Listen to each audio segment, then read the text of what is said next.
Pero gran parte de la vida de Hitler está envuelta en un halo de misterio. Hitler es un misterio que seguimos intentando desvelar. Ahora, los forenses ofrecen una nueva visión. Extrañas prácticas sexuales sadomasoquistas. Un Führer adicto a las drogas y una enfermedad mortal que pudo haber acelerado la derrota de Alemania. No cabe duda, tiene Parkinson. A continuación, revelamos los secretos médicos de Hitler.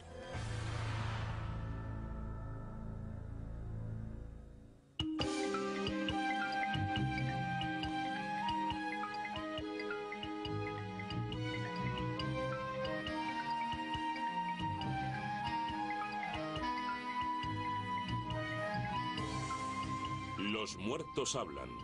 Adolf Hitler. Hitler. Muchos lo consideran el tirano más malvado y despiadado que ha existido. Su historial es escalofriante. 6 millones de judíos. 3 millones de prisioneros soviéticos. Cientos de miles de gitanos, homosexuales y discapacitados. Todos exterminados. Llevó a Alemania a una destructiva guerra mundial que dejaría muchos millones más de muertos y desplazados. 60 años después, los forenses siguen intentando desvelar el secreto del ascenso y la caída de Hitler. Su objetivo no es explicar el comportamiento de Hitler, sino poner al descubierto un perfil médico que se ocultó celosamente y que pudo influir en el curso de la historia.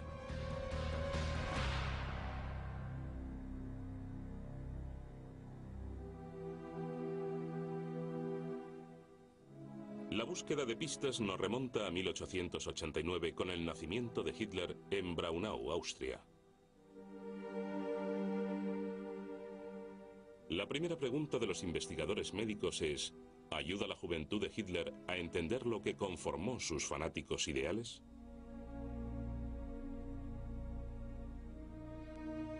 Hitler es un recién nacido frágil y delicado. Su padre, Alois, es severo y dominante. Es probable que pegue a su hijo. Su madre, Clara, está deprimida. Busca consuelo en su hijo Adolf, incluso hace que duerma en su misma cama. Sabemos que Hitler creció muy unido a su madre. El médico de la familia decía que era la relación madre-hijo más fuerte que había visto nunca. En enero de 1907, a la madre de Hitler le diagnostican cáncer de mama. Recibe el tratamiento normal en la época: una mastectomía.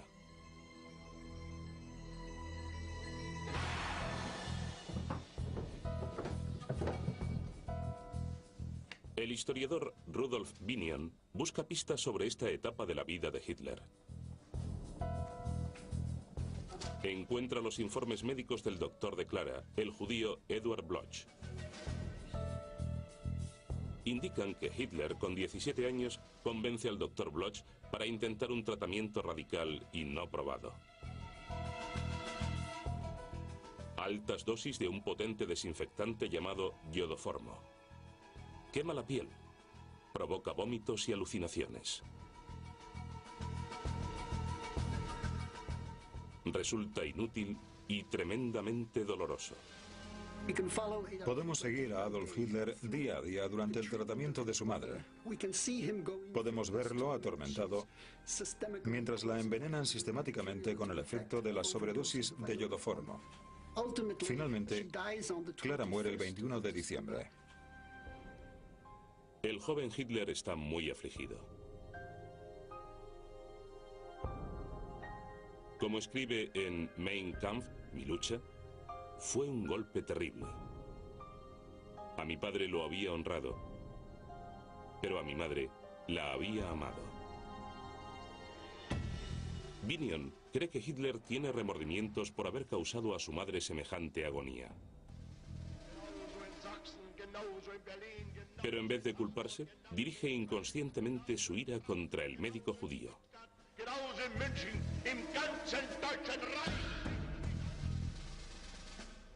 Binion cree que ese es el origen de su virulento antisemitismo. Su retórica es sospechosa, porque siempre habla del envenenador judío, el cáncer judío, el especulador judío. Todo venía del tratamiento terminal de su madre por un médico judío que fue a la larga un desastre. La tenía tomada con aquel doctor y extendió su ira a todos los judíos. Hay otro dato extraño.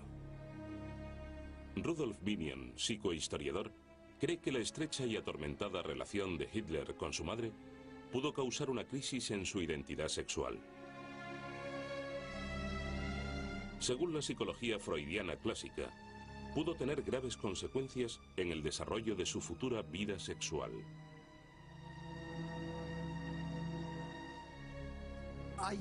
No encuentro indicadores significativos de una vida sexual activa en su edad adulta. Parece que la cautivación erótica que de niño sentía por su madre frenó su desarrollo. Estaba muy unido a ella y no era capaz de separarse de su lado.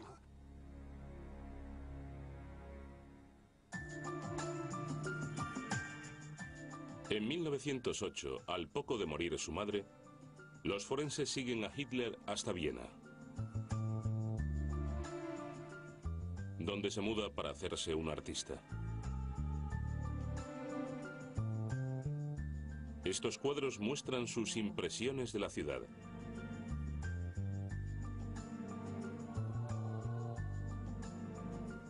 La sociedad vienesa es sexualmente permisiva. Aún así, se dice que Hitler rechazaba a las mujeres. De hecho, en 5 años en Viena no hay pruebas de que tuviese relaciones sexuales con mujeres. Aunque algunos historiadores sospechan que pudo relacionarse con hombres en secreto. Es complicado seguirle la pista en esa etapa. En un momento dado lo encontramos en un albergue para hombres. Se sospecha que era un semillero de prostitución masculina. Y hay especulaciones sobre la participación de Hitler en todo eso. En 1914, Hitler, con 25 años, deja Viena para luchar en la Primera Guerra Mundial. Los indicios de su homosexualidad le siguen hasta las trincheras.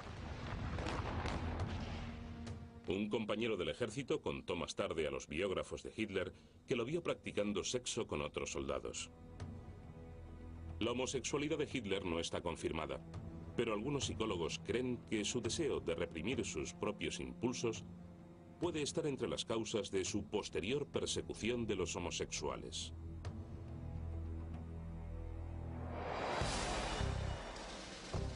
En 1918 termina la guerra con una humillante derrota y un estricto tratado de paz.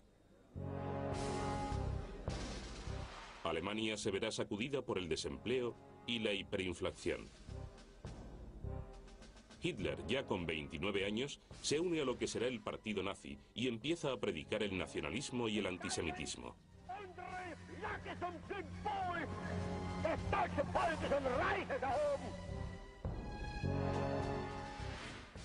Hitler escribe: el mando del ejército cometió un error.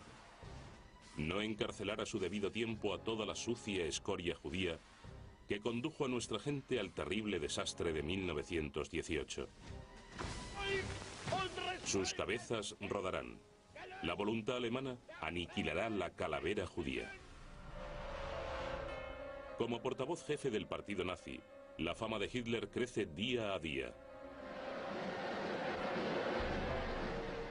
Y Hitler sigue solo y probablemente célibe.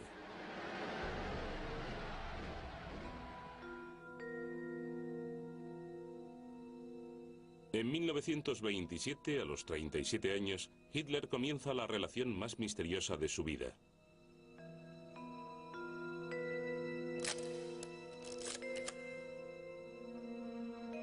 Se llama Geli Raubal.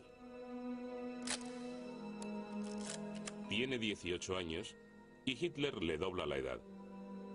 Y más extraño aún, es su propia sobrina.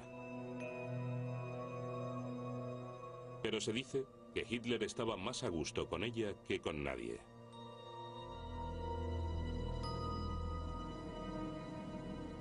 A Hitler le gustaba llevarla en su Mercedes a dar paseos por el campo. ¿Era su novia o su medio sobrina? Como muchas cosas sobre Hitler, era algo ambiguo. Geli se muda enseguida al piso de Hitler en Múnich. No está claro cómo es, si es que existe, su vida sexual. Durante los 5 años de su relación, duermen en dormitorios separados.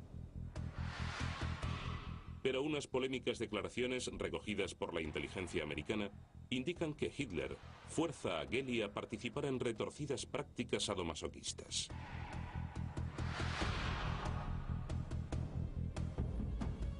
Según un par de escritores, Hitler tenía inclinaciones sexuales poco comunes que molestaban a Geli. Eran sadomasoquistas y al parecer Hitler quería que le orinasen y defecasen encima. Solo así lograba excitarse. El 18 de septiembre de 1931 encuentran a Geli en el suelo de su dormitorio en medio de un charco de sangre, con un disparo en el pecho. El arma es el revólver de Hitler. Geli solo tiene 23 años. La gran pregunta es, ¿se suicidó Geli? La teoría que más se sugiere es que Hitler le pidió a Geli hacer algo sexual que a ella le resultaba tan odioso que no pudo soportarlo y se suicidó. Sus deseos perversos la condujeron al suicidio. La muerte de Geli sigue siendo un misterio. Lo que sí sabemos es que la relación seria de Hitler con una mujer terminó en desastre. Cae de inmediato en una profunda depresión. Y para los forenses, la muerte de Geli significa el fin del intento de Hitler por tener algo parecido a una relación normal. Geli fue la última oportunidad de normalidad de Hitler. Tenemos a una mujer que parece bastante desinhibida y a Hitler con una oportunidad de ser normal. Pero la forma en que acabó marcó un giro en la vida de Hitler. A partir de entonces, 1931, veremos al Hitler más monstruoso. Tras la muerte de Geli, Hitler da rienda suelta a sus tendencias sadomasoquistas en el escenario mundial. Canaliza toda su energía hacia la política.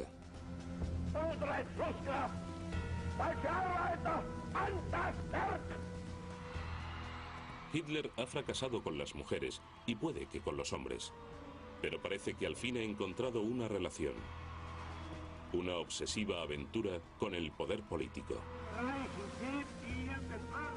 En sus frecuentes discursos se siente la pasión.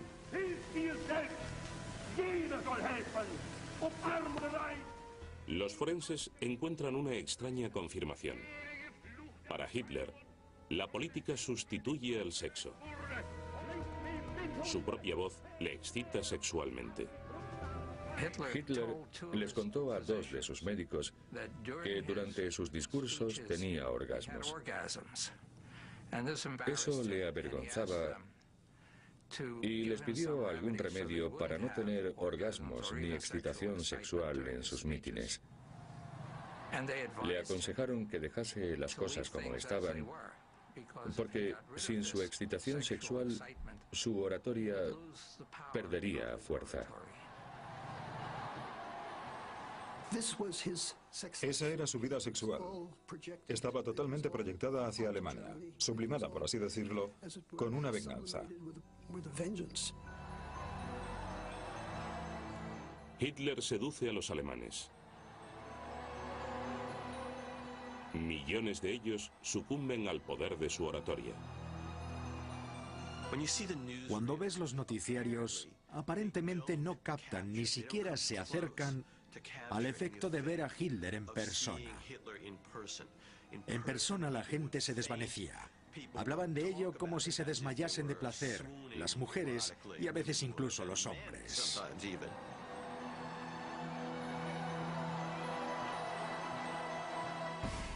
El propio dictador reconoce que le interesan poco las mujeres. Declara: "Mi novia es Alemania".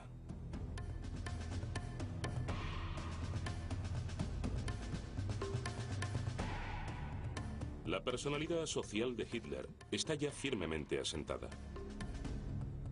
Sus tendencias al sadismo, su antisemitismo, todo canalizado hacia el poder y la política. Es una aterradora mezcla que hará estallar la Segunda Guerra Mundial y el Holocausto, trayendo muerte y destrucción a Europa. Y tal vez todo fuese alimentado por un extraño doctor y una misteriosa inyección.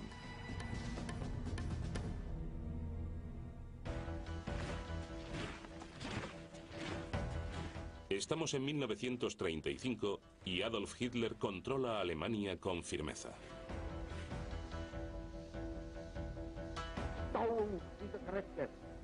Aprueba las leyes de Nuremberg que prohíben los matrimonios mixtos y privan a los judíos de todo derecho político. Pronto lleva a cabo su primer movimiento militar, reocupando la orilla oeste del Rin y rompiendo el Tratado de Versalles. Por esa época, Hitler se pone en manos de un excéntrico médico llamado Theo Morell.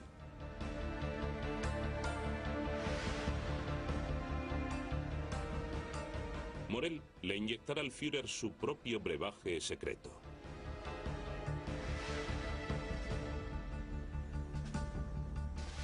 En los años posteriores, Hitler se convierte en uno de los comandantes militares con más éxito de todos los tiempos.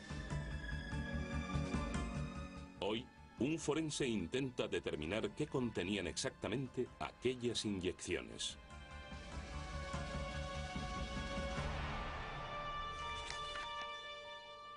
La investigación médica comienza cuando el psiquiatra Leonard Heston queda fascinado por la salud de Hitler.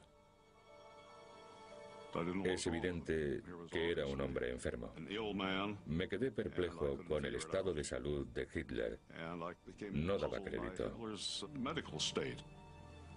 Era incapaz de hacer un diagnóstico.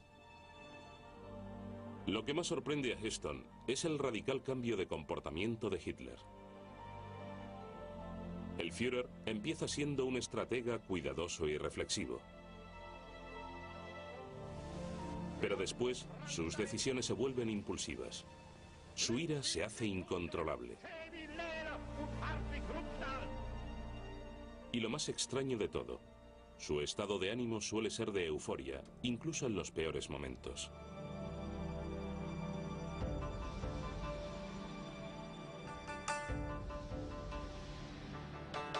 Heston empieza a investigar sobre la causa de los bruscos cambios de humor de Hitler.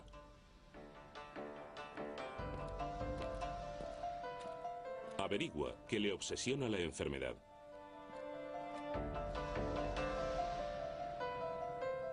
Le tiene fobia al cáncer, quizá por la muerte de su madre. Prefiere la medicina natural y alternativa. Es importante hacer hincapié en lo obsesionado que estaba Hitler con la salud, con la pureza del cuerpo, como reflejo de la pureza de la nación. Se refería mucho al cuerpo,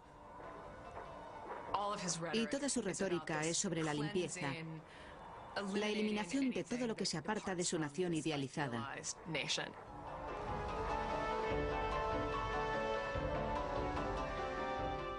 El propio Hitler escribe: si se carece de fuerza para luchar por la salud de uno mismo, el derecho a vivir en este mundo de lucha se acaba.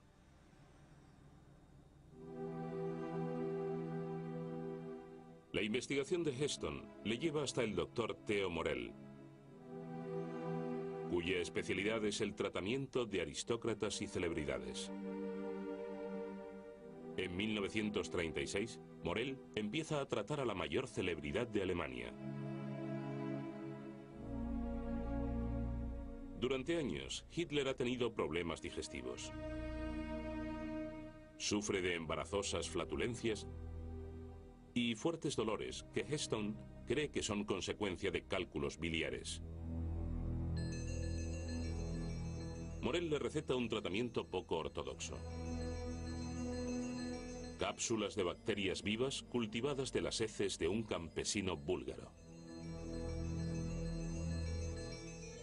Aunque el tratamiento no ha sido probado, el paciente está encantado con los resultados. Durante los años siguientes, Morell consigue con sus tratamientos un número incontrolable de drogas para aliviar problemas digestivos, atenuar el dolor, superar el insomnio, incluso sanguijuelas para sacar sangre. Después, en 1941, Morell empieza a inyectarle a Hitler uno de sus extraños brebajes, asegurando que son vitaminas.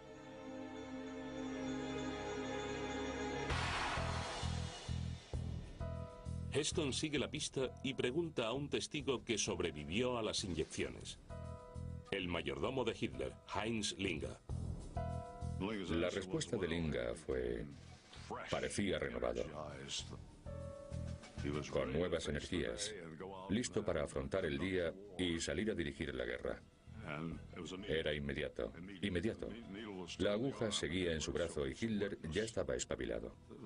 Era algo que no cuadraba desde el punto de vista médico. Una inyección intravenosa de vitaminas que tampoco tiene sentido.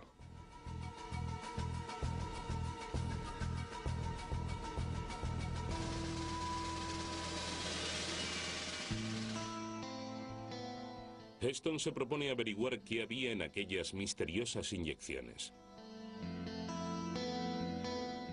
En los archivos nacionales encuentra 35 rollos de microfilmes. Son los informes médicos del doctor Morell. Los examina detenidamente, pero no desvelan el secreto.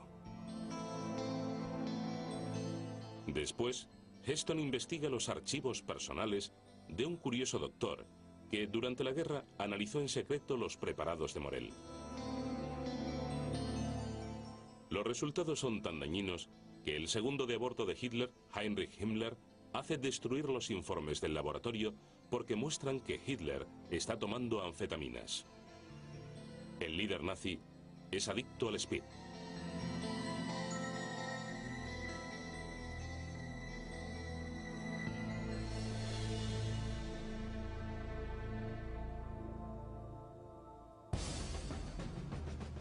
Durante la Segunda Guerra Mundial, se sabe que el ejército alemán usó anfetaminas, también llamadas speed, anfetas, estimulantes e incluso droga nazi. Las anfetaminas disparan el nivel de dopamina y norepinefrina del cerebro. Estimulan la concentración y la seguridad en uno mismo, así como la hostilidad y la agresividad. Pueden llegar a causar psicosis. Las tropas de asalto nazis tomaban anfetaminas para avanzar más, los pilotos para mantenerse despiertos. Y el propio Führer pudo tomar esta droga para tener ventaja. Según los informes médicos, Heston concluye que el Führer empieza a tomar speed primero en pastillas a finales de los años 30.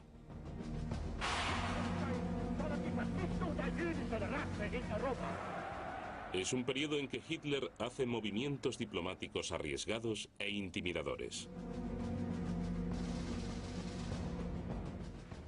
Absorbe Austria dentro de Alemania. Después, anexiona partes de Checoslovaquia. Todo sin disparar un solo tiro. Creo que su diplomacia es muy agresiva. Dominaba la política europea. Me cuesta mucho creerlo, a menos que ya en esa temprana época se preparase para sus discursos con una pequeña dosis de anfetaminas por vía oral. Los movimientos atrevidos de Hitler continúan, pero ahora son militares. En septiembre de 1939 invade Polonia. Su estrategia es la Blitzkrieg, o guerra relámpago. Una fatídica combinación de sorpresa, velocidad y ataques a objetivos muy concretos. Durante los meses siguientes, las fuerzas nazis barrieron el oeste de Europa en una serie de conquistas. Pero en junio de 1941, Hitler comete un error. Inicia una invasión masiva de Rusia, abriendo un segundo frente. Esta fue, a decir de todos, una decisión irresponsable. Pero según la teoría de Heston, sería el tipo de idea imprudente provocada por el consumo de anfetaminas. Al principio los alemanes tienen éxito, pero finalmente los rusos logran frenar la invasión. Retienen a los alemanes hasta que llega el cruel invierno ruso y las temperaturas descienden hasta 40 grados bajo cero.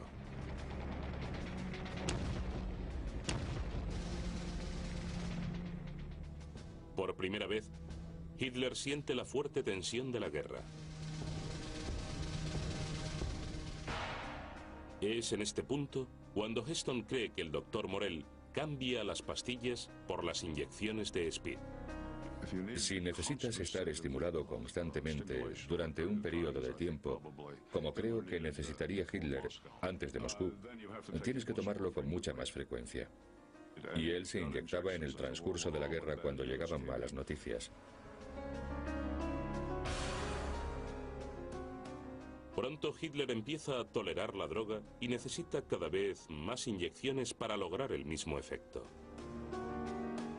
De hecho, puede que todo el speed que consumía tuviera efectos tóxicos. Al menos a partir de Stalingrado, se mordía la piel de alrededor de las uñas. Linga decía que era el detalle más característico. Es algo normal en los consumidores de anfetaminas, y nunca lo he visto en otros casos. Creo que es muy importante.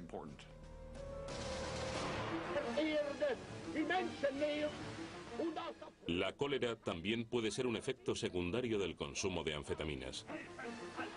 Y ahora los arranques de Hitler son cada vez más descontrolados. Hasta el cabeza de la Gestapo, Heinrich Himmler, empieza a tachar de extraño su comportamiento. Es posible que el consumo y abuso de las anfetaminas afecte incluso a los procesos mentales de Hitler. Cuando llegas a la fase de toxicidad, el pensamiento se vuelve forzado, sin elementos de uno mismo. Carece de la flexibilidad para pensar en otras formas de actuación. Son descripciones de Hitler que se dan en la época. Y es algo muy perjudicial.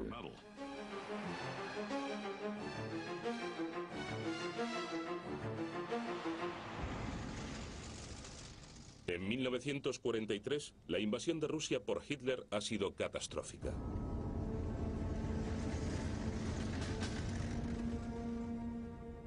Dos ejércitos alemanes están sitiados, atrapados por un crudo invierno y por la artillería soviética. Los generales de Hitler aconsejan la retirada, pero quizá debido en parte al abuso de las anfetaminas, él sigue inflexible.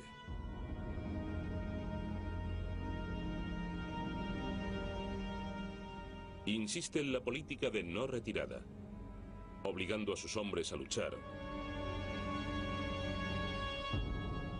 enviando decenas de miles de sus tropas a morir.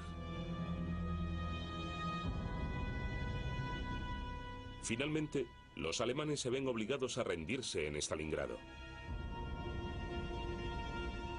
Es una de las primeras derrotas importantes de Hitler.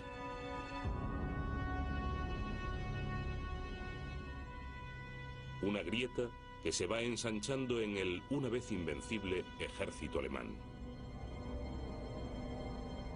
Para el doctor Leonard Heston, un médico y su droga pudieron cambiar el curso de la historia. Y su descubrimiento proporciona una visión única del comportamiento de Hitler. Puede que las anfetaminas hiciesen agresivo a Hitler al principio e imprudente al final. Pero fue una enfermedad, no una droga, lo que finalmente acabó con Hitler.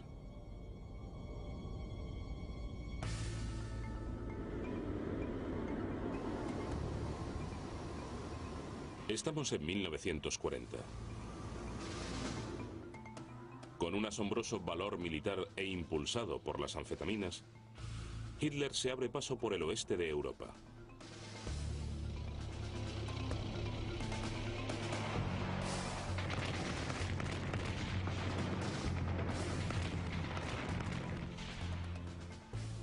Las tropas nazis invaden Noruega, Dinamarca, Holanda, Bélgica y finalmente se hacen con el mayor premio de todos, Francia. Pero algo frena en seco la conquista de Hitler.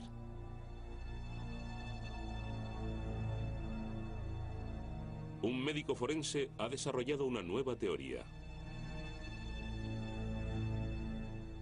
Lo que condujo a Hitler a la derrota fue una enfermedad mortal. Hitler perdió la guerra en parte porque la enfermedad le estaba causando estragos.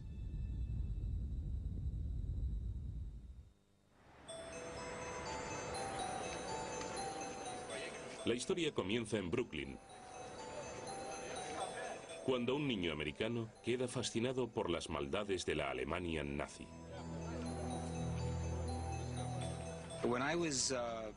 Mientras crecía, Hitler en Brooklyn era el demonio.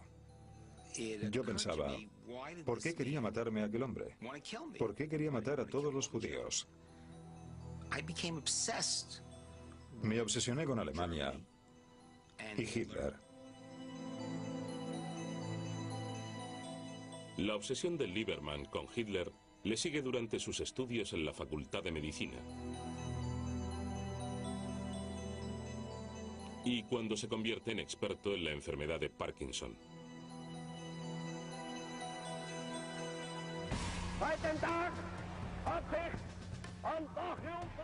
En 1992, al doctor Lieberman le hablan de una cinta inédita sobre Hitler.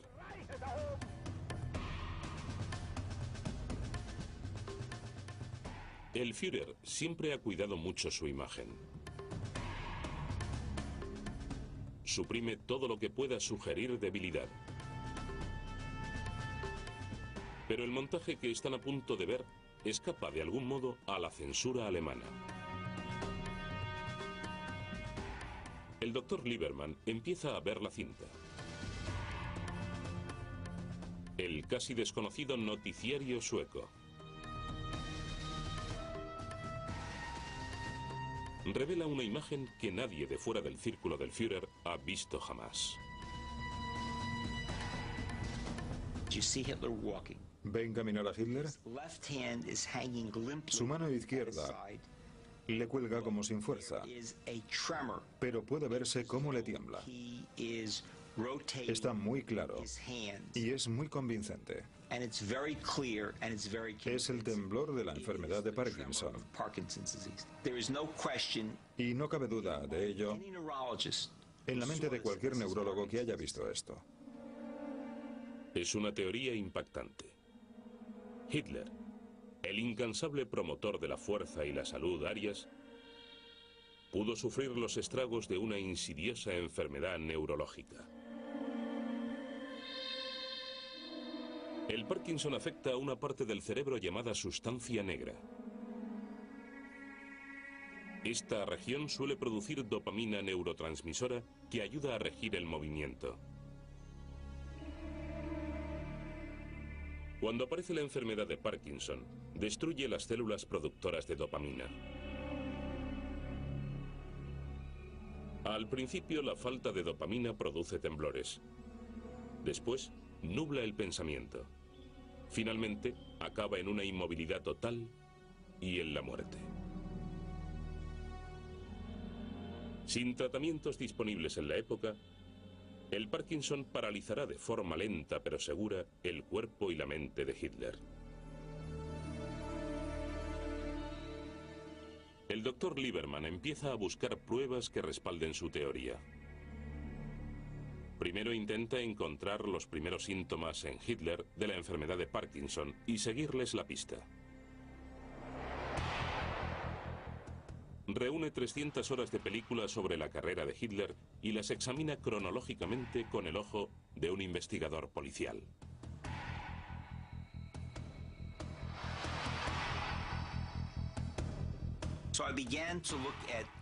Empecé a ver cientos y cientos de cintas de vídeo de Hitler en los años 20 y 30. Y a notar que antes de 1932 se le ve gesticular con ambas manos. Pero después de 1932, Hitler apenas mueve su brazo izquierdo, sujetándolo a menudo con la mano derecha. Para el ojo experto de Lieberman, es el primer síntoma visible de la enfermedad de Parkinson.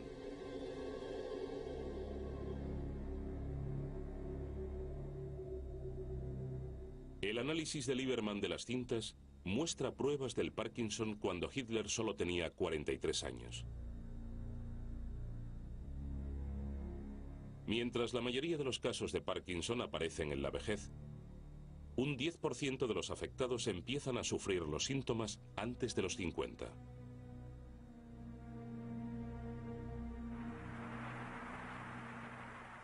La enfermedad de Hitler suscita un misterio.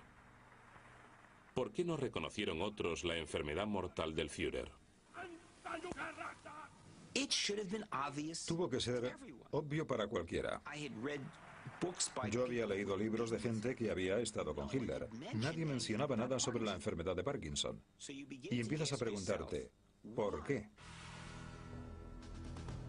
El doctor Lieberman cree que Hitler oculta a propósito los síntomas de su enfermedad a los alemanes.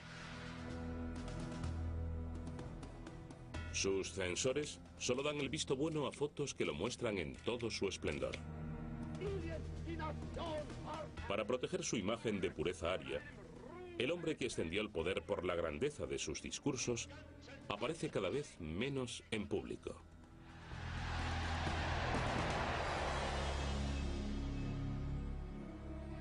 Es probable que alrededor de 1940 los médicos de Hitler le dieran un diagnóstico para sus temblores.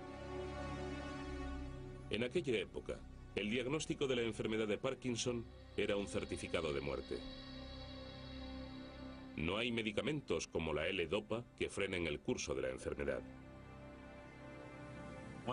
Cuando alguien le dijo que tenía Parkinson y que le iba a matar en 3 o 4 años, se quedó sin tiempo. Si quería conquistar toda Europa como había prometido, incluyendo Rusia, tenía que hacerlo ya.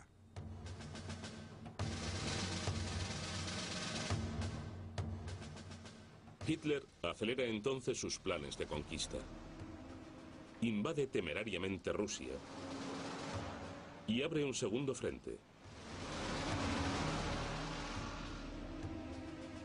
Esto traerá a Hitler una de sus primeras derrotas y marcará un giro decisivo en la guerra.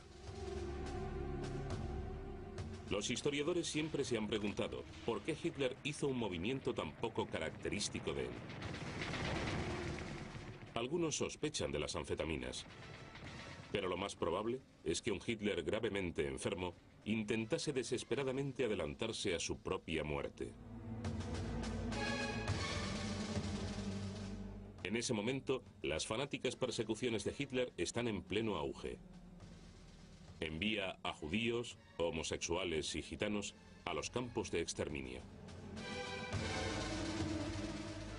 También También aplica la eutanasia a los enfermos y a los inválidos. Esto puede ser debido, en parte, al propio odio hacia su enfermedad.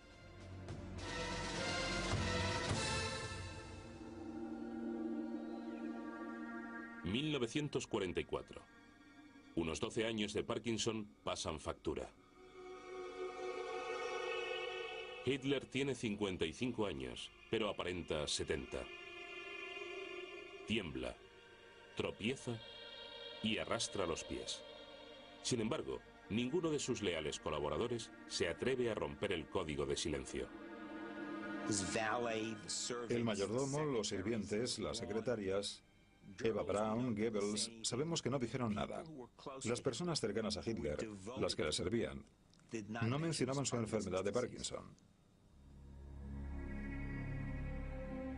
Para entonces, los efectos neurológicos del Parkinson probablemente nublan el juicio de Hitler. Se ha vuelto indeciso.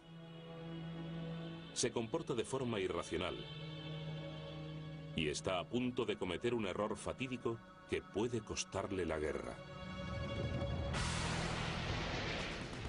El 6 de junio, día D, las fuerzas aliadas irrumpen en las playas de Francia.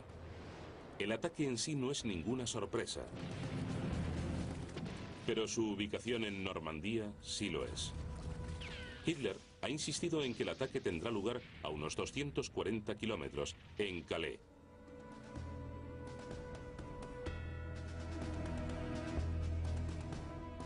Es inflexible y lento en su respuesta, debido posiblemente a su avanzado Parkinson. Sus generales le urgen a enviar divisiones Panzer para frenar la invasión. Hitler se niega. Cuando quiere cambiar de opinión, ya es tarde. Los aliados ya tienen una cabeza de playa. Empiezan su inexorable marcha para liberar Europa.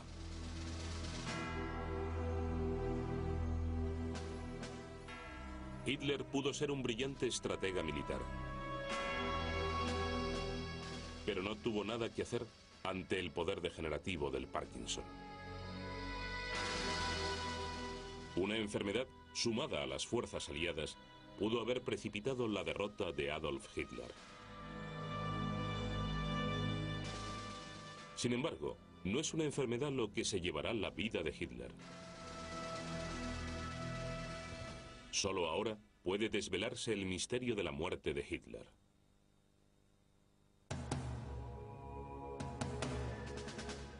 El último capítulo en la vida de Hitler empieza en enero de 1945. Los rusos están a solo 60 kilómetros de Berlín, la capital alemana.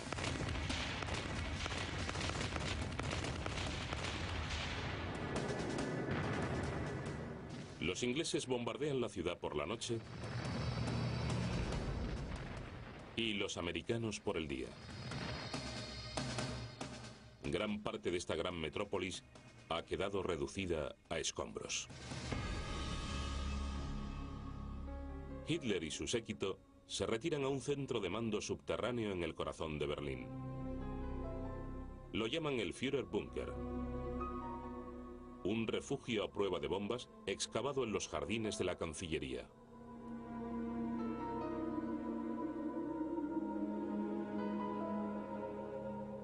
Para entonces Hitler está muy enfermo. Además del Parkinson, ha sufrido al menos un pequeño infarto. Hay síntomas de daños cerebrales y enfermedad vascular muy extendida. Era un moribundo. Estaba en muy baja forma. Decían que en el búnker al final tenían que poner un banco cada pocos pasos para que pudiera ir agarrándose. Babea sin control y escupe al hablar. Está encorvado. Le tiembla una mano y también la otra. No puede moverse como una vez lo hizo. No puede gritarle a la gente como lo hacía. Se ha quedado sin voz. Es una persona desgraciada.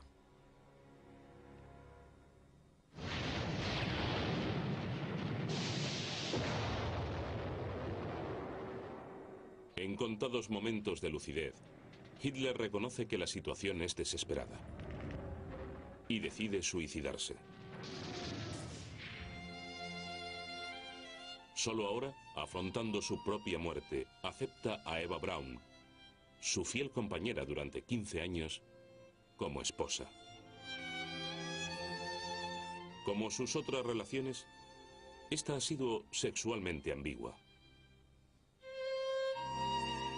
No se sabe si llegaron a tener relaciones sexuales, y no es probable que las tengan esta noche.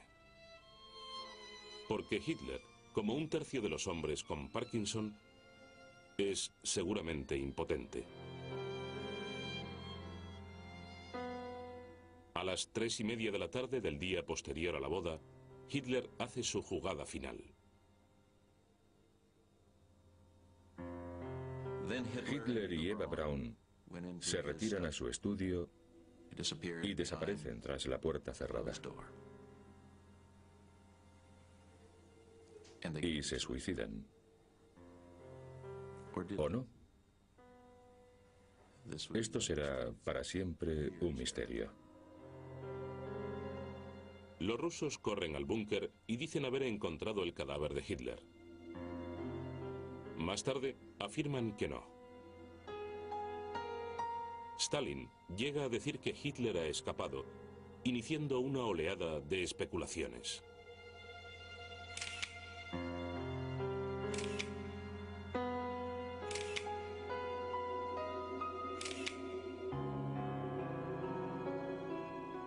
Y hoy, 60 años después de su muerte, los forenses creen saber exactamente lo que le ocurrió al cadáver de Hitler. Testigos presenciales afirman que tras pegarse un tiro, el cuerpo de Hitler fue empapado en gasolina y quemado durante 2 horas y media. ¿Qué ocurre cuando se quema un cuerpo? El calor empieza a desgarrar la piel. La calavera puede incluso arder. La grasa y el agua se consumen. El cuerpo se encoge. Lo que vieron tras la primera hora fueron 2 cuerpos achicharrados. Después de 2 horas no quedó nada. Nadie encontró jamás el cadáver de Hitler. No porque escapase, sino porque todo lo que quedó de él fueron cenizas. Hoy, los forenses tienen distintas perspectivas sobre la vida de Hitler. No ofrecen ninguna racionalización de su maldad. Por el contrario, ayudan a desenterrar secretos médicos antes ocultos y arrojan nueva luz sobre sus decisiones más inquietantes.